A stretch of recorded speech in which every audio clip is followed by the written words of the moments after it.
Қытайда коронавирустан да қауіпті вирус тарап жатыр дейді. Тіпті ауруханаларда орын жоқ екен. Метапневмовирус деп аталатын вирус соңғы күндері ел аузынан түспей жүр. Бұл қаншалықты қауіпті? Дүниежүзілік денсаулық сақтау ұйымы не дейді?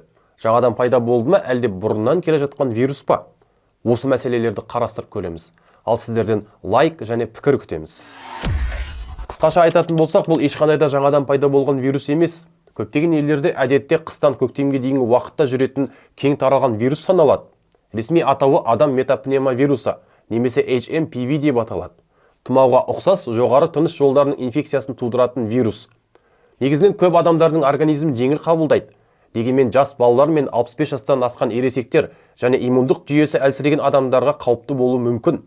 Ал вирустың өзі ең алғаш 2001 жылы Нидерландта анықталған екен.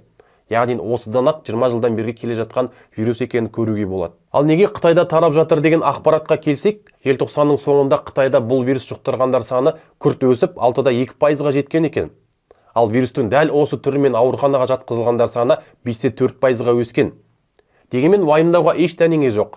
Вирус жұқтырған адамдардың көпшілігі суық тиюге ұқсас жеңіл белгілерді сезеді, бірақ бірнеше күн ішінде қалпына келеді дейді дәрігерлер. Дүниежүзілік денсаулық сақтау ұйымының мәлімдемесіне сәйкес, қыста солтүстік жартышарда респираторлық инфекциялардың саны артады. Бұл әдетте маусымдық тұмау, микоплазмалық пневмония және басқа да кең таралған респираторлық вирустар сияқты тарайды дейді. Вирусты жұқтырған адамдар көп жағдайда бірнеше күн ішінде жазылады екен. Ал Дүниежүзілік денсаулық сақтау ұйымының Еуропалық бюросының басшысы Ханс Клюгенің айтуынша, вирустың ауқымы мен қарқындылығы жөнінен өткен жылғы деңгейден төмен екенін айтады.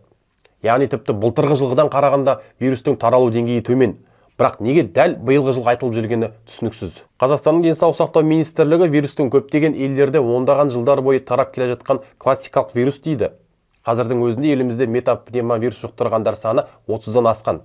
Министрлік вирустың таралуы тұмау мен аурулардың маусымдық өсу кезеңімен байланыстырады. Вирус жұқтырушылар саны бойынша метапневмовирус тұмауға жатпайтын аурулар арасында тіпті соңғы орында тұр екен.